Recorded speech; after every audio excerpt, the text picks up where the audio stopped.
Morning Uganda Extra.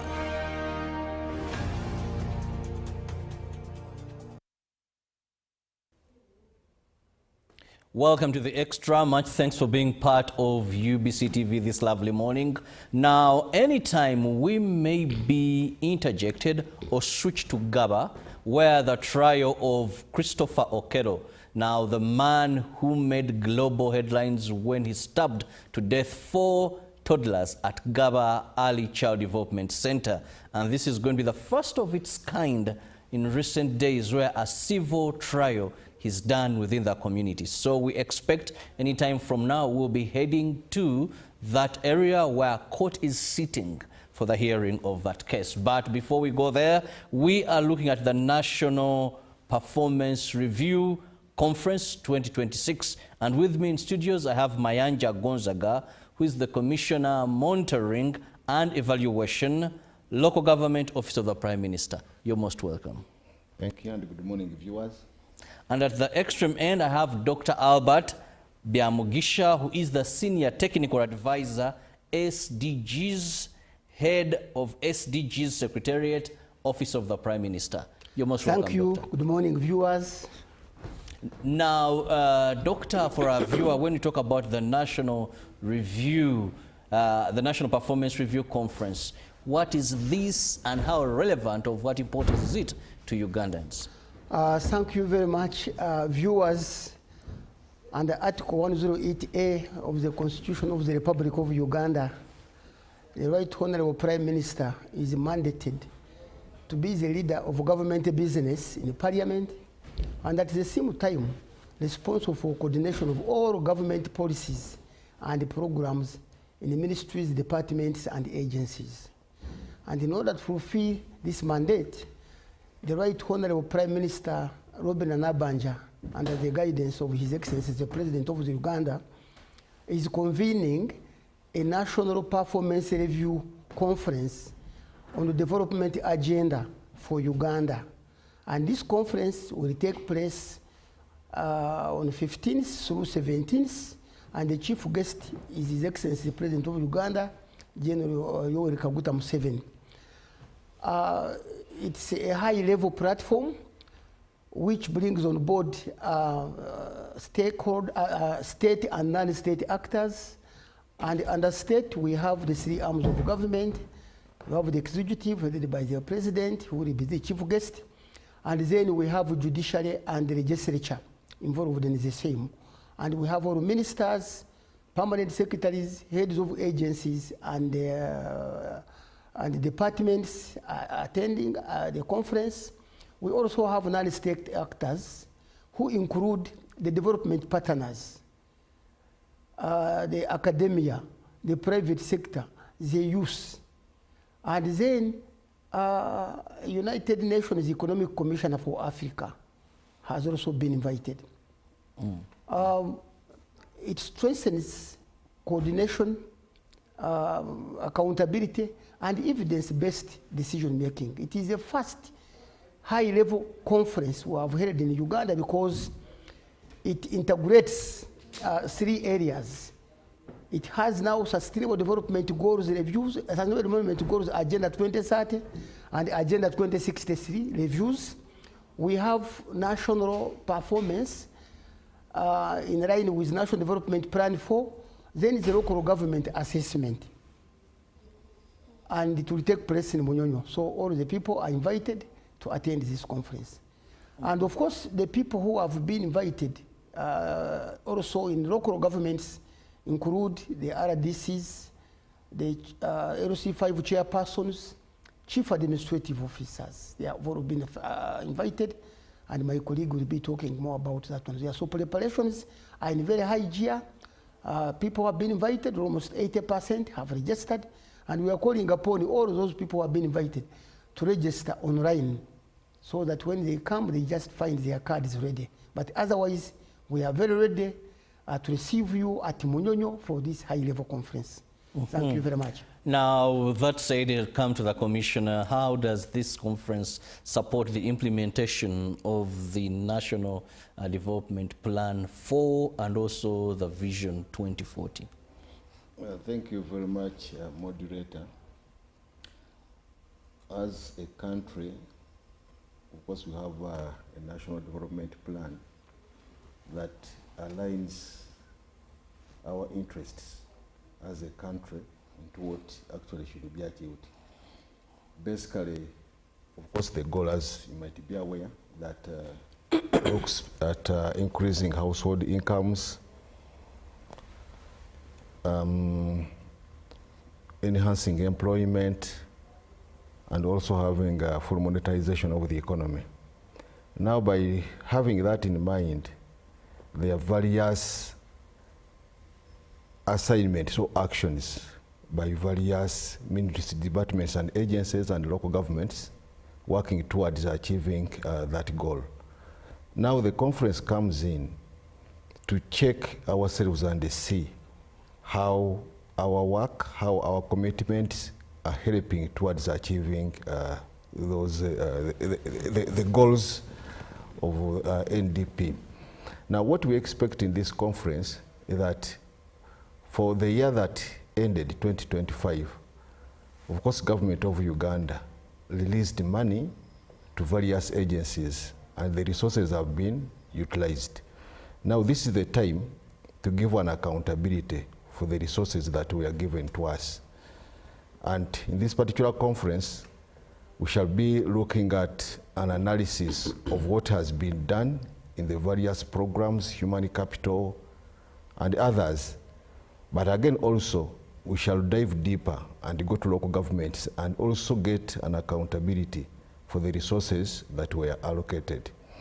Right now, we have had reports, we have analyzed what was implemented in 2025, and we are going to share our findings in the conference.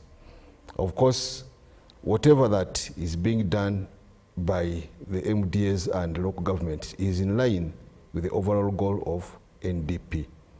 Therefore, it will give us an opportunity as government to gauge ourselves and see how we are implementing, how we are achieving what we plan to do. This is a very, very important opportunity because it helps us to check ourselves. If we are not progressing well, what are the limitations, what are the bottlenecks, so that collectively work together to make sure that at the end of the program, at the end of the NDP4, we could gauge ourselves and see how we have moved in terms of implementing. Thank you. Now, going back to Dr. This is the National Performance Review Conference. Now, what will happen or what collective action will be taken where it is discovered that an entity has performed below expectations? Of course, as I have indicated, we are bringing 3 areas. We are looking at the international, the local, and then the central areas. So we can understand the local, but when you talk about the central, what? The central, we are talking over the ministries, departments, and the agencies. Those are the central. Those are the central. Then the local. The local, we are talking over local governments.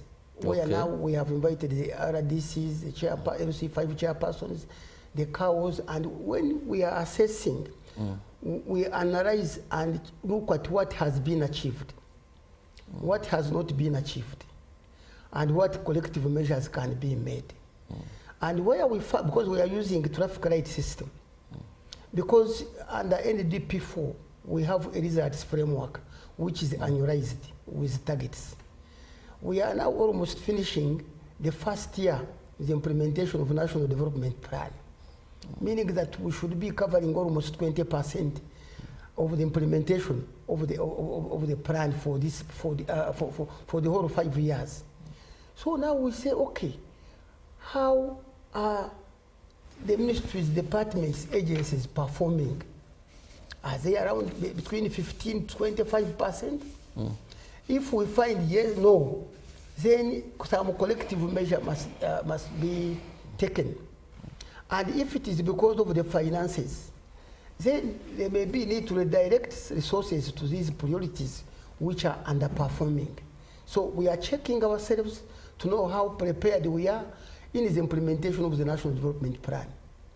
And then two, we have to strengthen our monitoring and evaluation to make sure that those areas which are not performing, definitely we strengthen them, because we shall come up with actions which will be recommended, that will be implemented as we move along. And that's why the Office of the Prime Minister has invited all the people who are actually implementers at all levels, central, local, and even the development partners, because they are involved. They will be here.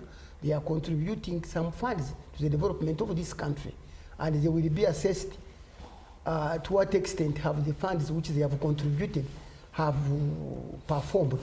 So if we have that, if we see there is a weakness, then we focus on that weakness as we monitor. So that next time when they are called upon to come here and account what they have done, definitely we shall be actually focusing our eyes on those actions which have been earmarked. So those are the many areas. Strengthening our M&E system, redirecting resources, advising finance to redirect resources on areas which are priorities and they are still lagging behind, and then coordinating, strengthening coordination at all levels, central level and then local government level. Now, Commissioner, having known what should be done for those that are not performing, where we look at the conference emphasizing that is the NGOs, civil society organizations, now how have they been integrated into the framework of reporting on behalf of government in such reports? Thank you very much. Office of the Prime Minister made deliberate efforts to involve all the stakeholders who are involved in the development programs of the country. Like my colleague doctor has put it, we have the reports for the central government, the ministries, departments and agencies.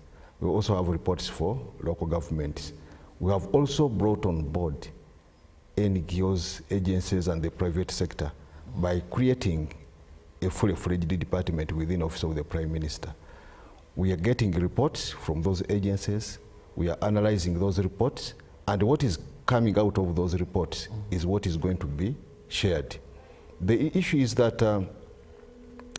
they are all actors in the development of this country.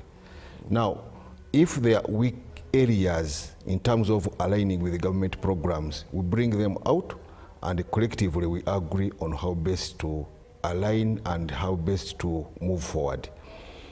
We have had reports. They are going to be shared in this conference, and I know those reports will help us to guide the non-state actors in aligning their interventions with the within the government direction. Yeah. Very interesting. Then, now, Doctor, we look at something again very important. That is the theme. And the theme talks so much regarding global partnerships, reforms. Now, how are we addressing the challenges in global financing? The theme for the conference is coordinated national actions to accelerate socio-economic transformation amidst partnerships and reforms. As you are all aware, they are declining traditional aid and financing, concessional financing. And in such case, of course, Ministry of Finance is trying to use blended financing where they involve the private sector to support some of the projects which government has put in place. But then again, emphasis put in place on resource mobilization. Actually, through domestic resource mobilization, taxation. This is a very strong emphasis government is putting, is looking at and which has put in place, and make sure they get that one there. And the reason why we are involving even the development partners, because they support this government on some projects. So we shall see if where we are not doing very well, because already the government has put money on some of these projects. And during the conference, we are trying to assess, have we put to good use this money government has given to projects? That is the first point. You may find that actually even the money we have is enough. The problem may be coordination, may be actually service delivery at local government level and at different levels of the projects. You find even we have borrowed the money for particular key flagship projects, they are not taking off, but the money is on the account. So what could be the problem? So that's why the Right Honorable Prime Minister Robin Anabanja has convened this conference. We assess ourselves. How have we utilized them? How did we utilize the money in the last financial year? And how have we utilized the money so far in the last 3 quarters? Finance has released it. So have we absorbed it 100%? If yes, what outputs are being generated? Or what outputs did we generate last year? And if we find we are doing very well and we still need more money, then the other blended financing comes in place. And then we also assess our development partners who are giving us money. A lot of money is paid to projects, and so of course, are these projects achieving results? So that's why now we are going to concentrate on commitments to the results, to look at the results. So that's why we are talking of amidst global partnerships reforms. There are reforms in all countries, of course, having problems because of this geopolitical challenge, which is affecting every country.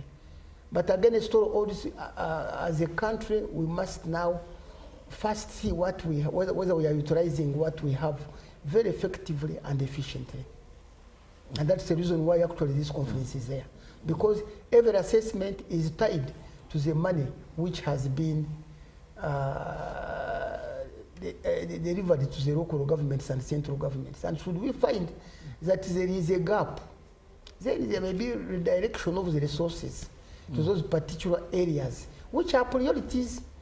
Because as my colleague has mentioned, we have now NDP4, and it has clear priorities. We have 4 ATMS, looking at agro-industrialization, you are looking at tourism, you are looking at minerals, you are looking at science and technology, and the 10-point strong program, which are the enablers. You are looking at human capital, you are looking at peace, security, etc. It's very, very, very clear.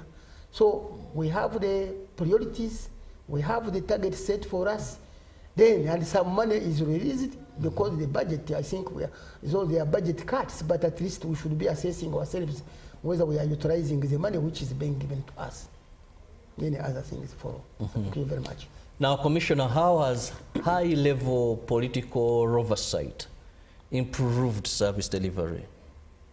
Thank you very much. In an environment where we operate as government, certainly there is an element of overseeing what is being done. And in this case, the political leadership does the oversight role, trying to see how things are being implemented.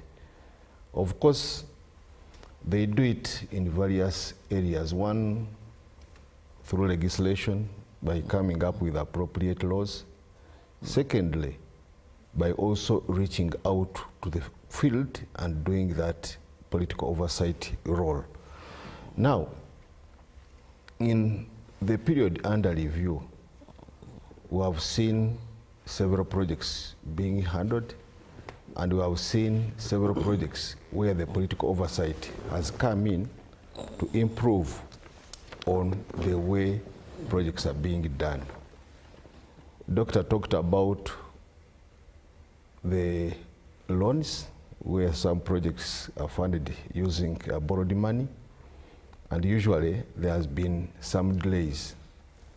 A project is started, or the money is got before even the project is started. And in some cases, there could be some delays, and yet we are required to pay the interest. So the political oversight comes in to make sure that those bottlenecks are solved. And it is quite critical in that if technical officers are not moving at the right speed, the political oversight helps us to wake us up to make sure that we move on the required speed. That's at central government level. But even at local government level, the leadership, the councils, are quite critical in the implementation of various programs. Therefore, the political oversight is so important in putting the technical officers on track, and it is quite critical in our monitoring and evaluation programs. Because if we don't have a fora where technical people report or where they are checked, there's likely to be delays in terms of executing the various programs which you are supposed to do. But when the political leadership comes in, it is a wake-up call for us to improve on the way we are doing. Now, in this particular conference, certainly the political leadership will be giving a report or a feedback on the issues that have been raised. Because as Office of the Prime Minister, when we do our monitoring, we come up with the reports, the NAPA, the local government assessment reports, the NGO reports, which we are going to share in the conference. Now, the political leadership, the ministers, even the LOC5 chairperson will respond to the issues that have been raised. Why are they there? Why are they persistent? Will you have sufficient time for all this? It seems so much work. We will, because we have Tuesday dedicated for the presentation of reports, central and local government and NGOs. They are summarized but with adequate details. Oh. Then the ministers of those particular programs will respond to the issues. Why are they there?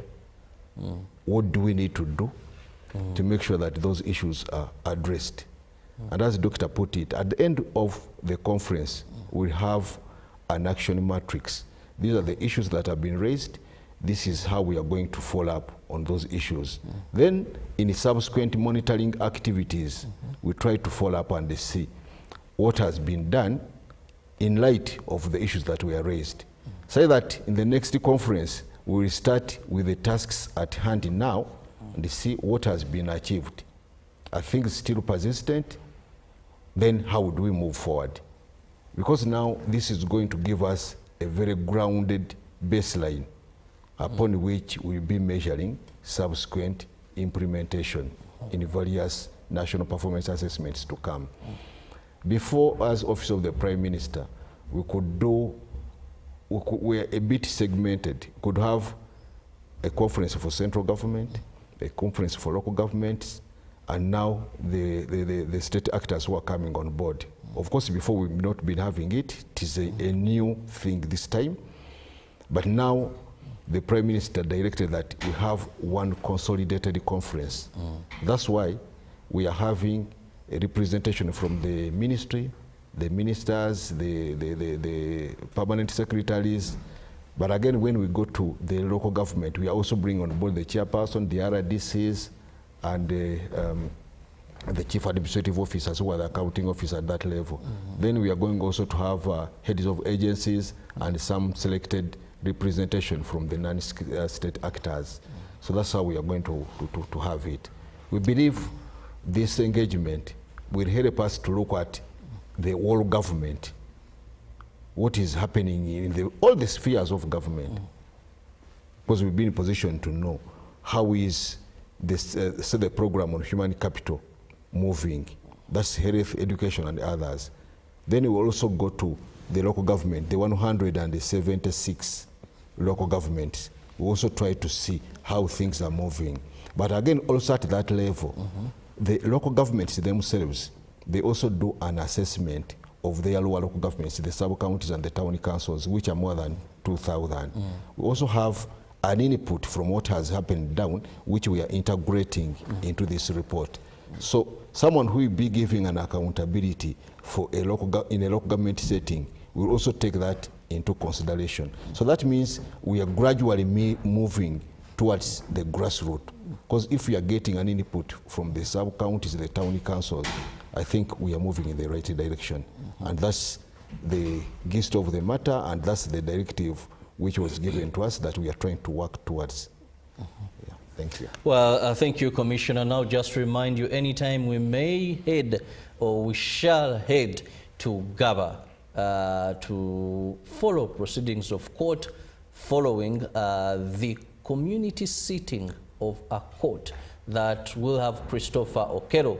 If just you've forgotten, this is the young man who moved into Gaba Community Early Child Development Center and allegedly stabbed, because now court process is going on, allegedly stabbed 4 toddlers to death. Now it was a directive through His Excellency that this man be tried in the community. It is very fond of the military to do that, but this is going to be the first civilian to be tried in a community court. And I'm told all is set. Anytime we'll be heading to that, so that you follow as a Ugandan. You're part of this not so good history, but at least knowing that yes, the struggle for justice is on. Now, beg your pardon, Uganda will launch, that is the 3rd National SDG Roadmap 2025-2026, 2039, 2030. Now, one is wondering, how different is this? Thank you very much. Dear viewers, as you are aware, Uganda is a signatory to the United Nations in the implementation of Sustainable Development Goals, which were adopted in 2016. And Sustainable Development Goals is just a framework which was put there by all heads of states in the world to solve the challenges affecting all countries, which included poverty, environment, peace and security. So this framework is in place to ensure that poverty is completely ended by 2030. And then environment is protected, and ensuring that there is peace and security across the country, so that across the world, so that no one is left behind. And in that case, when Uganda adopted the SDGs in 2016, a coordination framework was developed, which has been guiding the implementation. And during that time, a roadmap was developed, which ran from 2018 and ended in 2020. And that was in line with the NDP 2. So when NDP 3 was developed, the second roadmap was developed, which was in line with the NDP 3. And that time, we were able to measure at least 90% of our targets were aligned to NDP 3.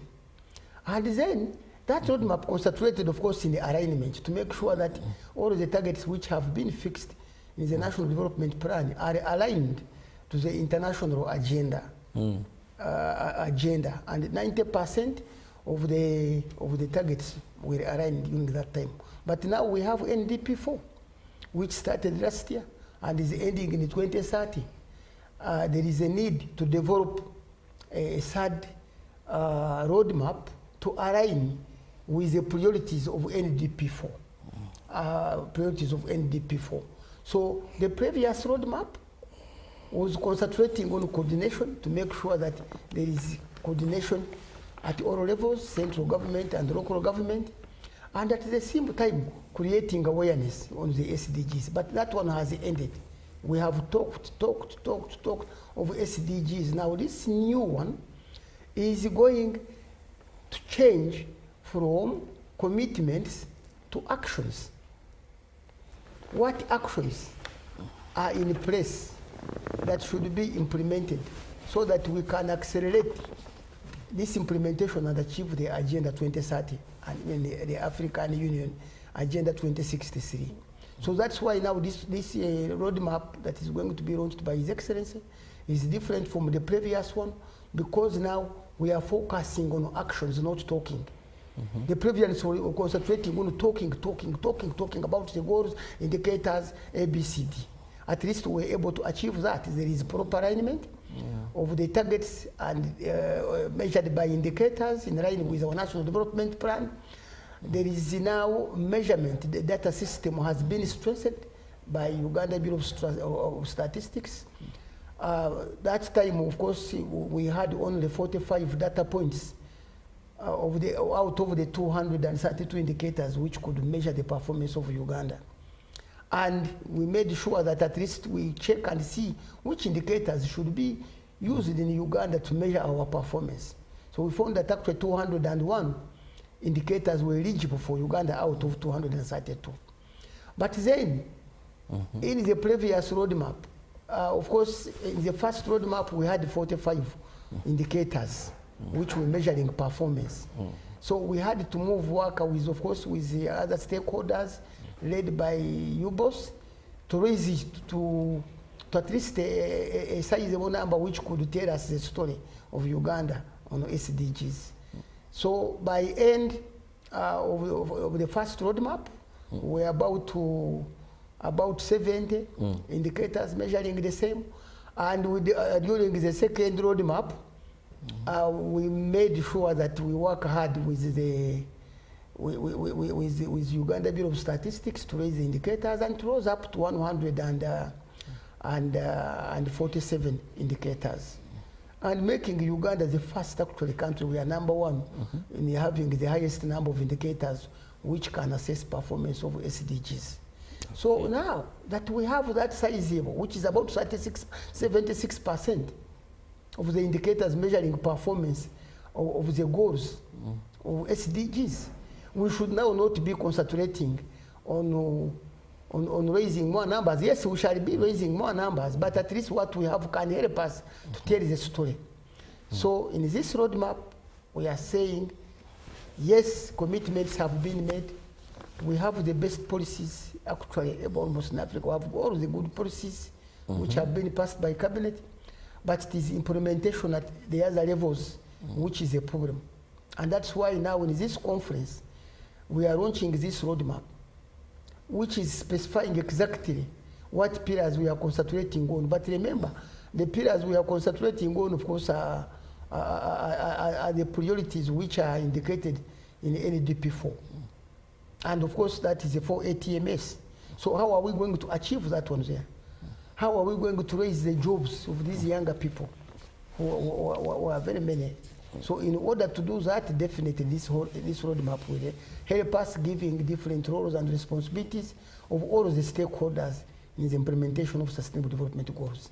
So it's a simple one, very short, and to the point. It's going to concentrate on actions, not talking. Well, we all desire action.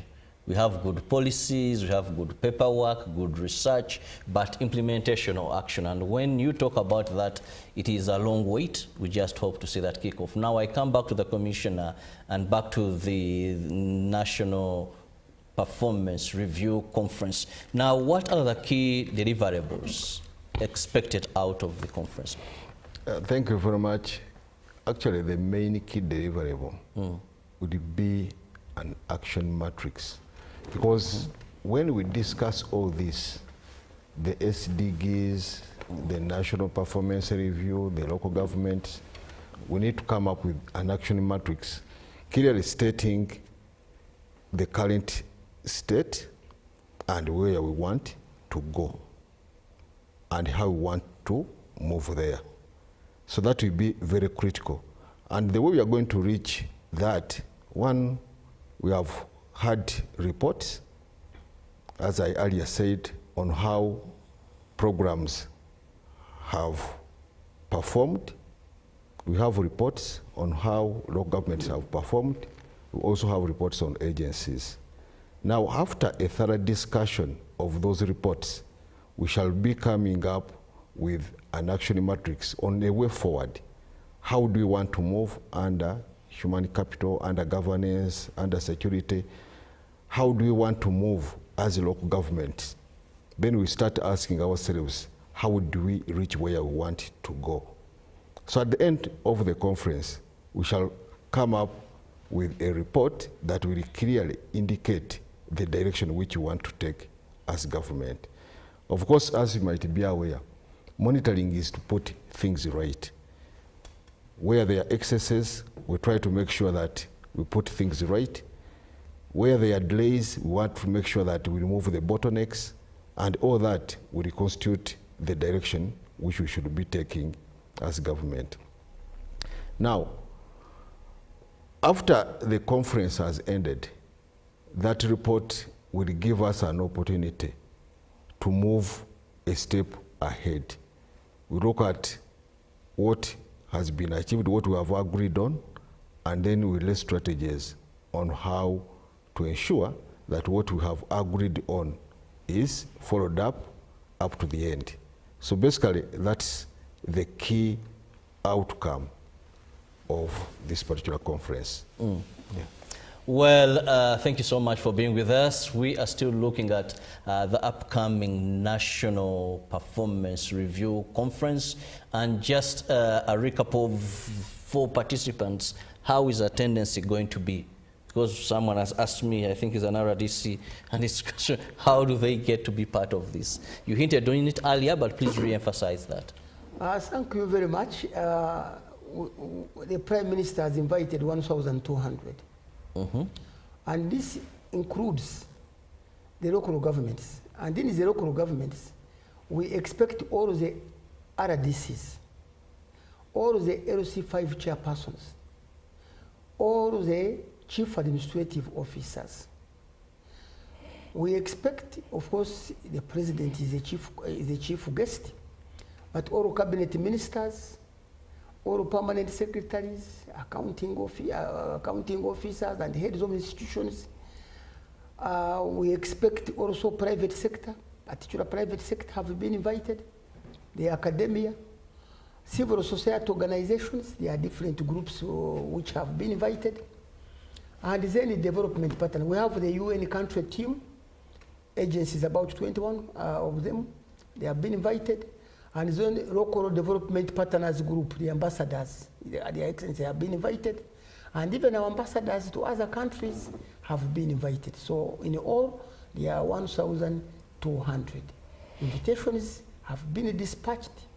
And those who have not received the invitations, and they are in that category, they can even call my number, which is 077-240-1732, Office of the Prime Minister can help you. So that is the category of the people that will form this forum.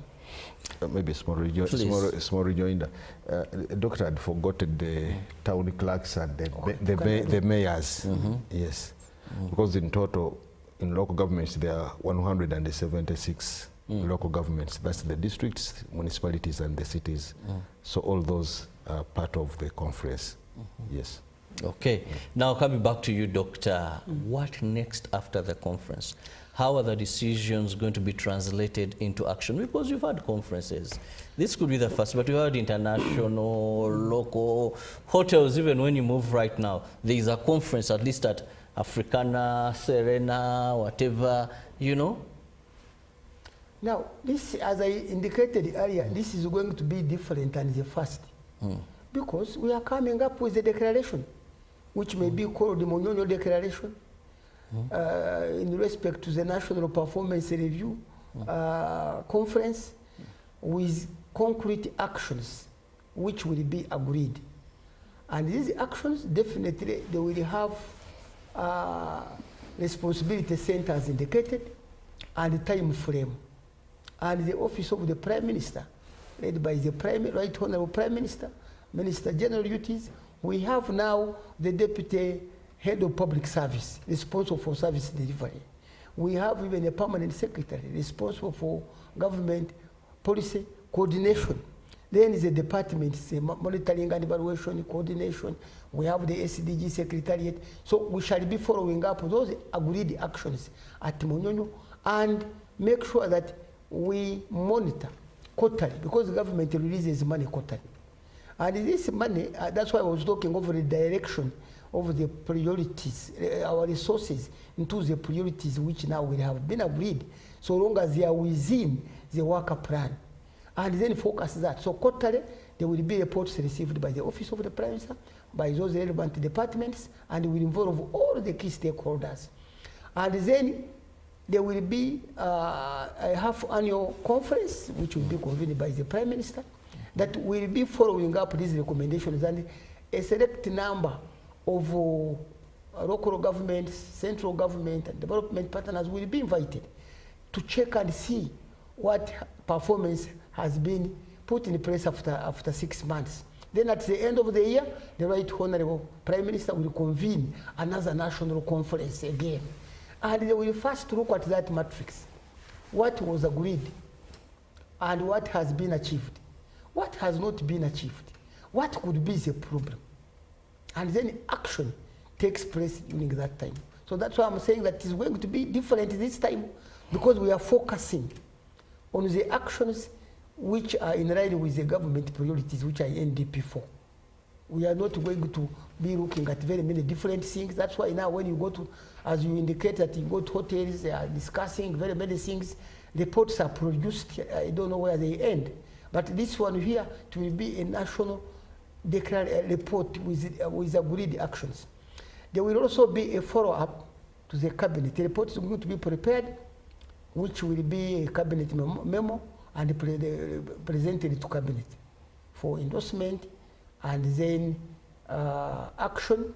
Then there will be a report presented to parliament, and then internationally, Uganda is a chair of the African Regional Forum, the 11th African Regional Forum, which took place in Munyonyo last year, was convened by Uganda, and Uganda chairs now the Bureau of the Ministers of the Bureau. And we are expected to hand over the power of this Bureau to another country end of this year. That will be 28th.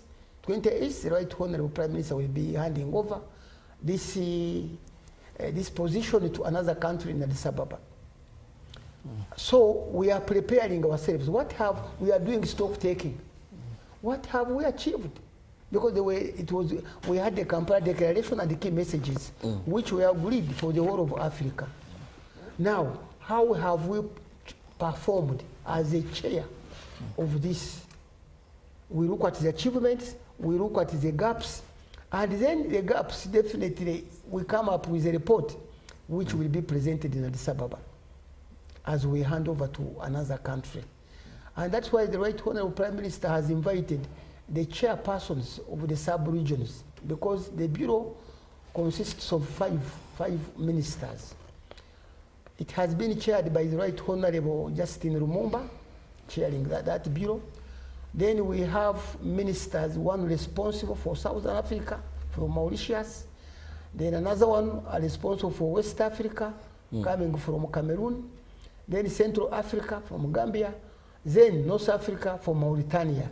So all of these ministers who have been invited by the Right Honorable Prime Minister have accepted to come, and they are coming tomorrow. So on the first day, after opening officially of the conference by Right Honorable Robin Anabanja in the morning, and remember, the conference will be closed by His Excellency the President on Friday. But Wednesday 15th will be opened by Right Honorable Robin Anabanja. So after that, there will be stock taking on the commitments made at Munyonyo when Uganda was taking over the chairmanship. Now, after the stock taking, it will be followed by reflections from other regions. That's why the other ministers have been invited. Then after that, we look at the key messages, which we're concentrating on 5 goals of discussion during that time. One of them was goal number 3, well-being by the Minister of Health. The other one was on goal number 5 on gender inequality by the Minister of Gender.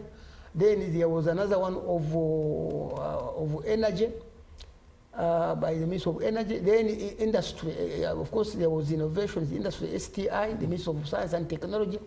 Then Minister of Implementation by the Minister of Finance. So all along, they have been implementing the actions which we agreed. And as Office of the Prime Minister's DG Secretariat, we have been actually working with their technical people, trying to see how performance is going on. So the ministers will be presenting the reports on how far they have gone in the implementation of those 5 goals. Well, we can take a whole day discussing more of the conference, but in the interest of time, allow me just give each of my guests a minute or two for their closing remark, and I'll begin with Commissioner Mayanja. Thank you very much, moderator. Before I make the last comment, I want to say that business is not going to be as usual, because government has done deliberate efforts by establishing now 2 very important offices in office of the Prime Minister.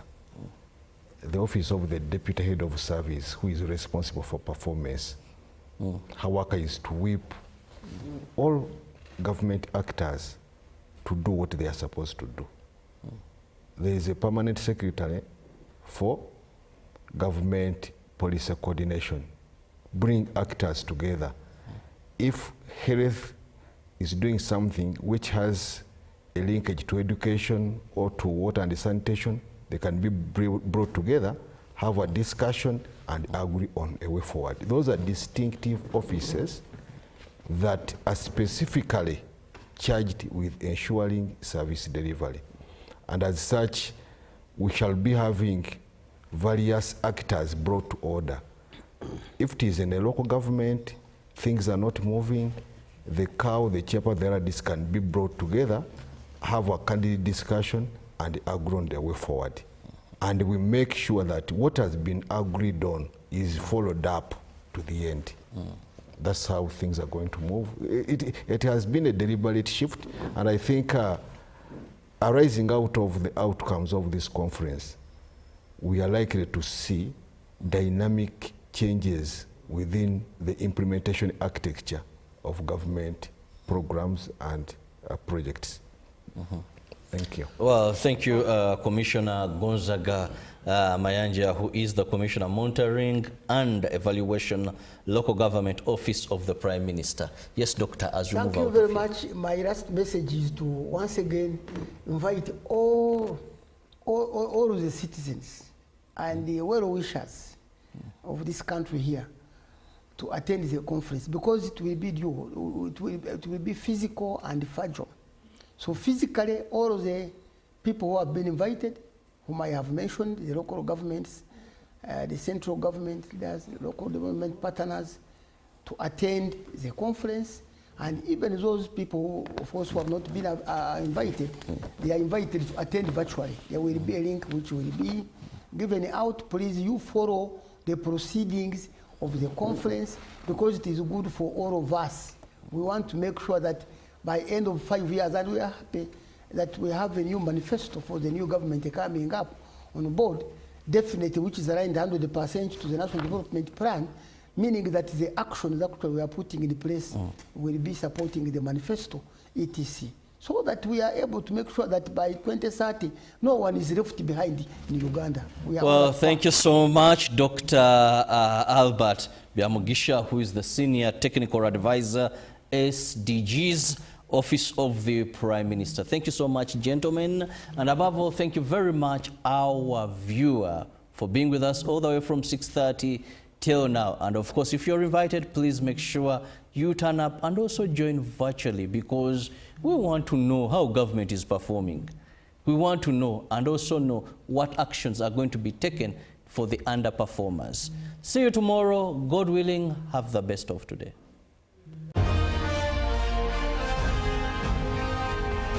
Live from UBC Studios in Kampala, this is Good Morning Uganda Extra.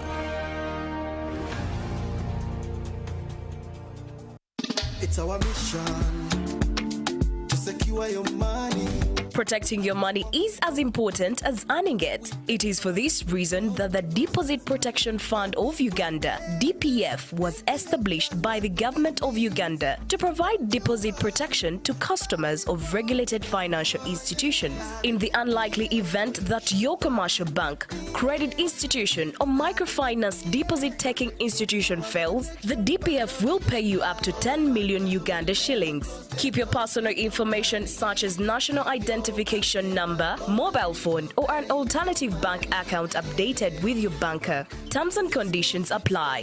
For more information, contact DPF at Aha Towers, Plot 7 Lodell Road, Kampala. Call 0312 206 400 or visit our website at www.dpf.or.ug. We are the DPF. We protect your money. People's Protection Fund of Uganda. Exercise can't be sustained. Eating can't be stopped. It's even harder to lose weight. Come and give it a try. Genshikang L-carnitine chromium capsules. Plant extract, scientific ratio. Take 3 capsules each time. The active ingredient accelerates fat burning.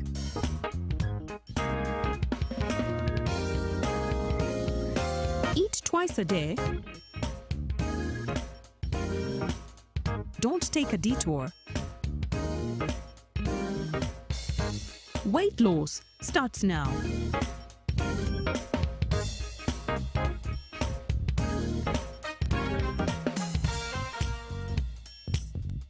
Genshikang L-carnitine with chromium capsules helps you stay in shape. Please follow medical advice when taking this product. For more information, visit our website www.hgo.com or call 0800 335555. The government's core mandate is to maintain law and order, safeguard citizens' rights, and provide essential public services. Remember, one of the pillars of a roadmap is innovation and entrepreneurship. There has been this question of how are you protecting our indigenous seed? It's going to be a tall project. That answers somebody's question. The Front Bench has brought you insightful discussions on governance, security, healthcare, justice, and commerce. Why do you go through this complicated procedure? Together. If we haven't migrated to the e-card because of various reasons, including that not all the people of Uganda have smartphones. You can sit in your house, apply for a passport. If you have a Ugandan who has a successful logistics firm in the US, it means he can come to Uganda and do a lot more. Every Monday at 8:30 p.m. with me, Jethro Kasaiji, your interface with the government only on your public broadcaster, UBC, Inspiring Uganda.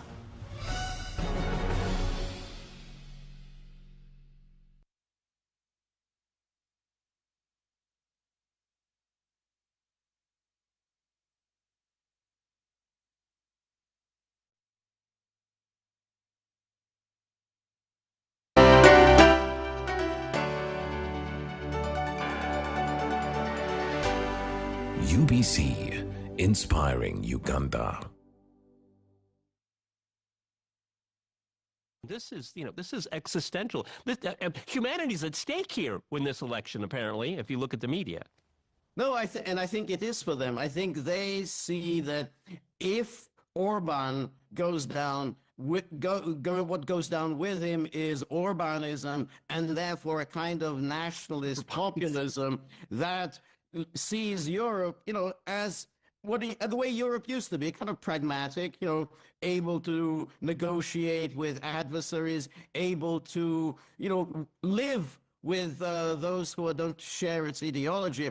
But now Europe is completely subsumed under this kind of universalist liberal ideology. And Orban is just this sole point that really, antagonizing them on the two key issues. The two key issues are, which is migration. They're absolutely committed on essentially a population replacement. I mean, they pretend that they're not for it. Yes, of course, that's exactly their project. Population replacement, that's one project. And the second project is an eternal war against Russia. Russia is seen as the other, as a kind of the anti-liberal state. They don't have anything to do with it. And, Orban stands in the way. And I think once he goes, and, those two defining ideological projects, mass migration and the twilight struggle against Russia, will just have, there'll be all opposition to them will disappear. 10 seconds, Mark.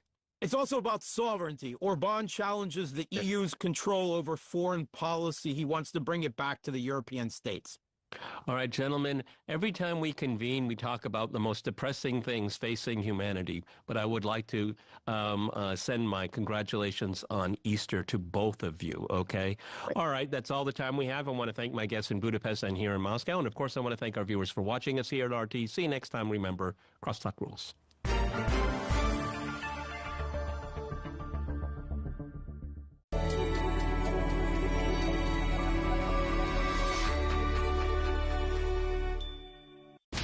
I look forward to talking to you all.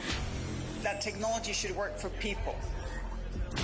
A robot must obey the orders given it by human beings except where such orders would conflict with the first law. Show your identification. We should be very careful about artificial intelligence. The point, obviously, is to create trust rather than fear. I would like to take on various jobs. I mean, with artificial intelligence, we are summoning the demon.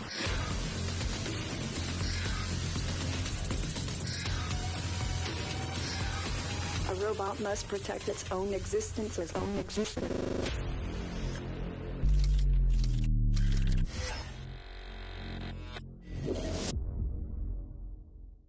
Agent X suggested that we should plant bombs in a shopping mall.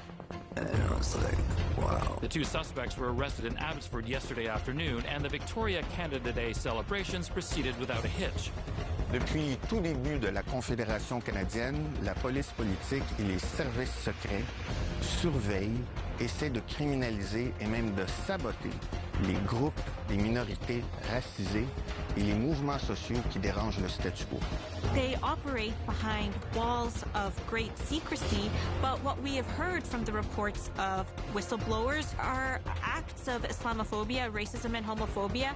I was played around by the cops and they lied and manipulated me, and I ended up doing just over 3 years in jail. You know, someone might be angry but harmless, and then going to that angry person and saying, well, you know what, don't just be angry, there's a target, and then when they take that next step, slap the cuffs on, and that's chalked up in the media as a successful counterterrorism operation.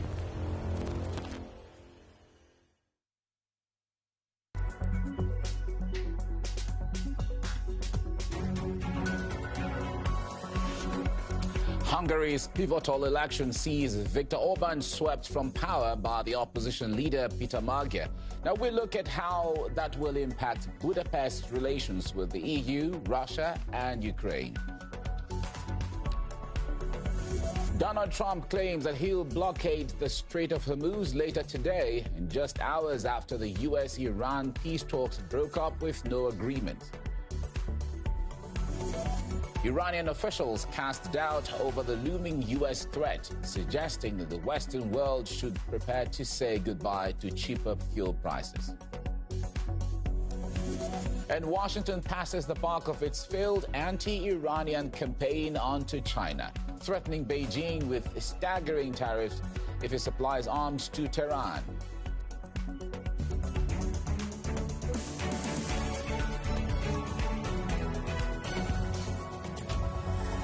Thanks for staying with RT International, reaching you from our news center in Moscow. I am Mike Okwacha with the latest. Now, after 16 years, Hungary's Prime Minister Viktor Orban has been swept from power by the opposition leader Peter Magyar. With all the details, here is RT's Jay Bose. Well, here in Budapest, it's really now as the city and the country wakes up to a potential, almost guaranteed new leader. Mr. Magyar, what happens next? Now, we know that Mr. Magyar has made no secret of his plan to move Hungary back into the European family. Now, he's a very interesting man, a controversial past. A huge majority will follow him into the parliament when he takes power here. We can expect more the same on nationalism, probably, but a very different Hungary when it comes to Ukraine, when it comes to funding for Ukraine, potentially the 90 billion loan. Let's have a listen to what Mr. Magyar has said about the move back towards Europe. My fellow citizens, Hungary will once again be a strong ally in the European Union and NATO. Hungary will once again be a strong ally representing Hungarian interests, because our country's place for 1,000 years in Europe was, is, and will be. Yeah, so he's made no secret of that, of course. Viktor Orban having been seen as a stone in the shoe of the EU over things like Ukraine, aid to Ukraine, being against continuing the war. Now, of course, the EU leaders are all literally falling over each other to congratulate, this political novice, especially Magyar, on this big victory against Orban. But there was one interaction that we noticed was particularly, pointed and interesting, and that's the reaction of Alex Soros, the son of George Soros, the Hungarian Open Society, a massive NGO who was very, very active here, I can tell you, from on the ground.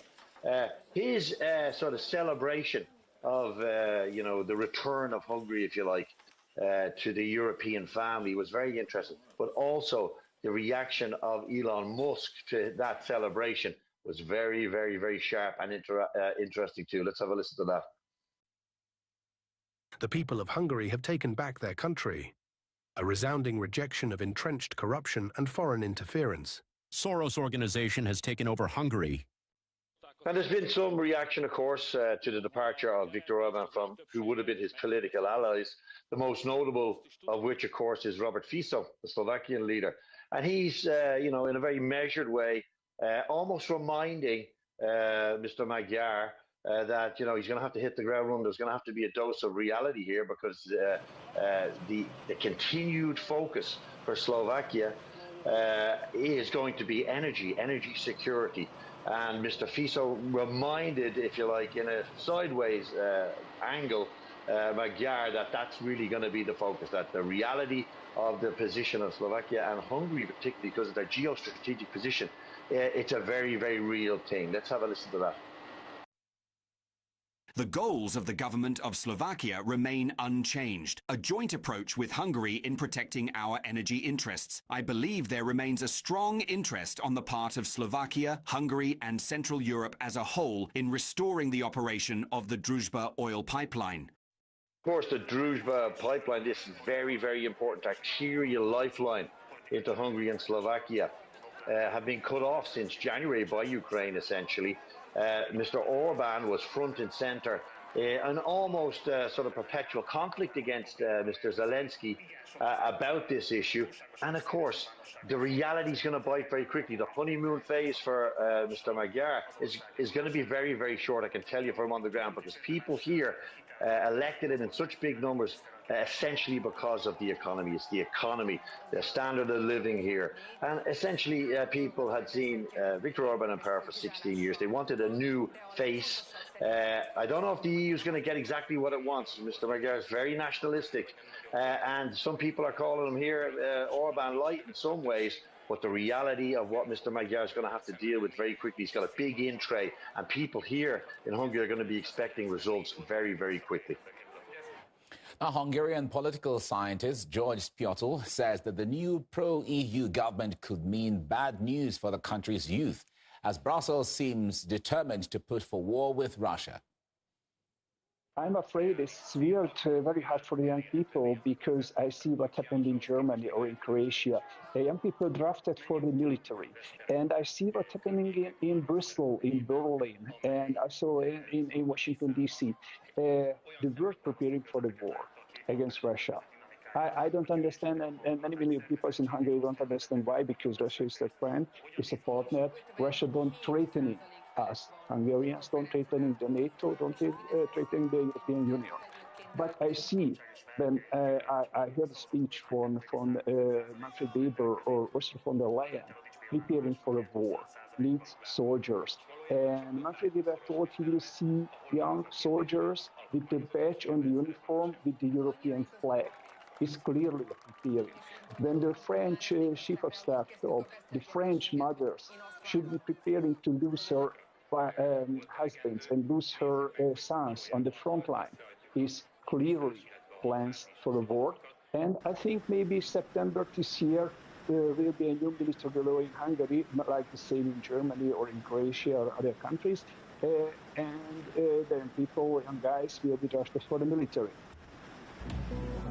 Now, with Viktor Orban ousted as the Hungarian Prime Minister, the future of Budapest's tense relations, both with Brussels and Ukraine, come into the spotlight. Now, RT looks at what the change of power and Peter Magyar's victory will actually mean for Hungary and its people. Now, for in-depth analysis, you can head over to RT.com, where you can also find all the latest stories and much more. Moving on now, having tried to use bombs to strong-arm Iran into a deal, Donald Trump is now going for a blockade.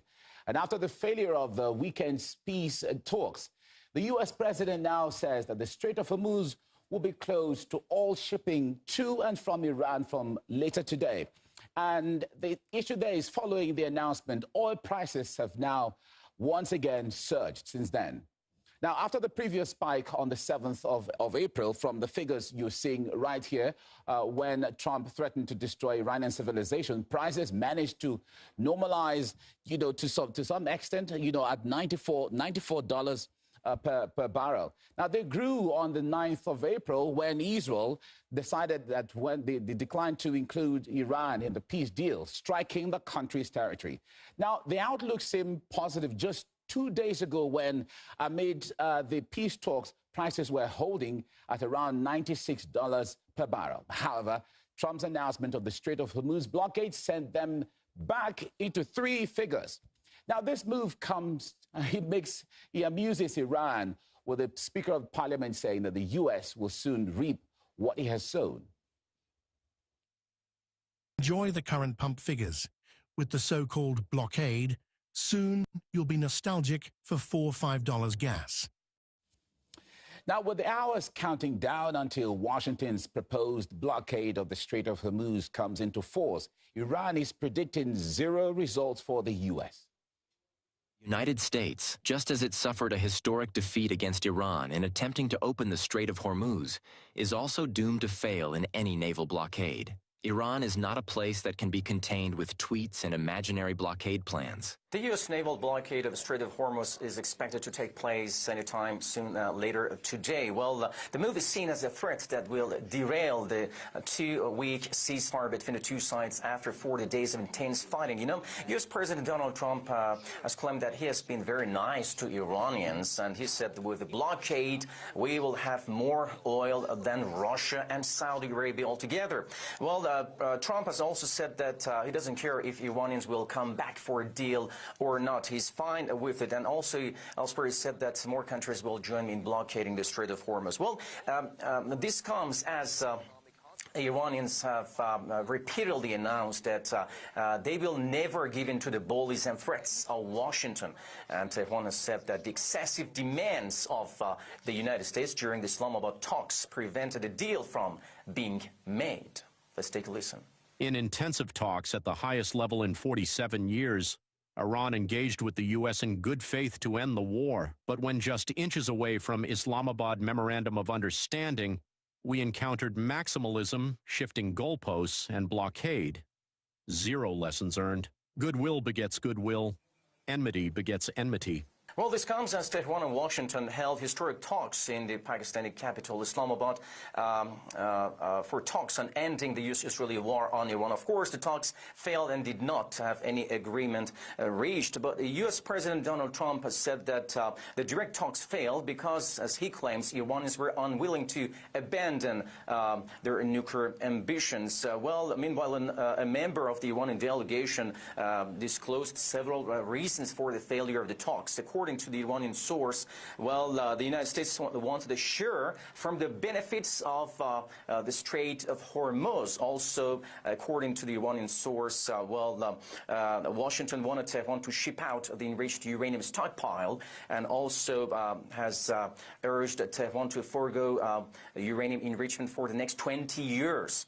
Well, this comes at the same time as Iran's President Masoud Pezeshkian urging Washington to abandon what he called totalitarianism if Washington wants a deal to be made with Tehran. At the same time, U.S. President Donald Trump has said that I hit Iranian bridges because what he claims to be, he said that Iranians did not keep up their promise of opening up the Strait of Hormuz. Let's take a listen. The manufacturing capability for missiles and drones is largely defeated.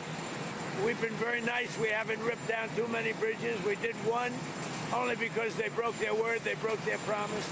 And remember, their promise was that they were going to open the Hormuz Strait. They didn't do it. They lied. Well, this comes as IRGC and the Iranian forces and the Iranian officials have repeatedly said that Strait of Hormuz is open and it's closed only to hostile countries, and hostile countries and ships and vessels cannot pass through Strait of Hormuz, and that civilian vessels belonging to friendly countries and non-hostile countries are allowed to pass through the Strait of Hormuz only through the coordination with the armed forces of the Islamic Republic of Iran. And according to the IRGC, approaching warships is tantamount to violation of the ceasefire. Let's take a listen. Contrary to the false claims of some enemy officials, the Strait of Hormuz is open to the harmless passage of civilian vessels in compliance with specific relevant regulations. Any military vessels that intend to approach the Strait of Hormuz under any pretext will be considered in violation of the ceasefire and will be dealt with severely. Well, now the warning by U.S. President Donald Trump about blockading Strait of Hormuz seems to be adding fuel to the fire of the already high tensions in the region. So we have to wait for the coming hours and days to see if the ceasefire will hold or another escalation will be expected across the region. Let's cross now live to Iranian Lego cartoonist Mahdi Hemat. Mahdi, I'm glad to have you join me now. So you have been taking a satirical swipe at the recent events with your videos. So will this threaten U.S.-imposed blockade on the Strait of Hormuz, seeing that you're making another one? Sorry, could you repeat that again? No, I'm asking that you have been taking a satirical swipe at the recent events with your videos so far. What I'm saying is that with the new video you're coming up with, how is that going to threaten the U.S.-imposed blockade on the Strait of Hormuz? What's your thought? No, the videos don't threaten the Strait of Hormuz at all. You know, they're artistic Lego animations and rap content, you know, designed to cut through the mainstream media spin and just show, you know, verifiable events. For example, some of the ones I did prior was the Minab school strike, the satellite blocking of the 17 bases being hit. So I use creativity to educate and entertain, you know, the same way the Islamic Republic and its supporters, you know, use memes and social media in the information war. All right, talking about education and entertainment using your videos, what impact do you think it is creating so far with the ones that you have sent out already?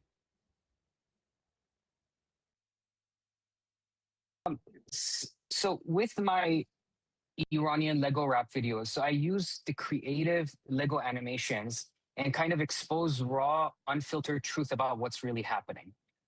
So events such as the terrorist attack by Trump's Epstein regime on the Minab Elementary School, the 17 U.S. bases destroyed by the Islamic Republic of Iran, the subsequent, the satellite blocking operations, so the public cannot see the full extent of the damage. People can now see the reality for themselves. They can do their own research, break that old filter.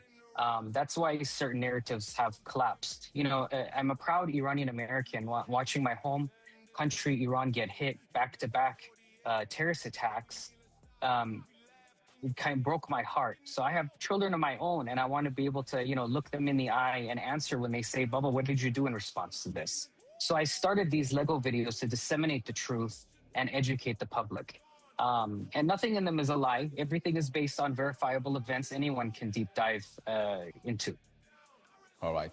Now, Donald Trump has continuously threatened Iran on social media, with Iranian officials and other accounts mocking him online. Now, what does this add to his public image? It quite honestly, it makes him look desperate and completely out of touch. But that's not a surprise to anyone. He keeps firing off, these extreme threats. But the Islamic Republic of Iran and her supporters are mocking him right back with memes, rap disses, and these Lego animations that go viral honestly, instantly. It adds to the image of a president whose Epstein regime is all talk and no control. Especially when the world sees Netanyahu and his synagogue of Satan clearly holding his strings. The more he threatens, the more it proves the information war has flipped. Social media lets the world watch the mockery in real time, and that weakens his image, not the Islamic Republic of Iran's. Now, what do you make of Iran's strategy when it comes to the information war that Washington is waging, and with Iran seeking to get its message out there? So Iran's strategy is brilliant, modern, and it follows this law of asymmetry. Instead of playing, the old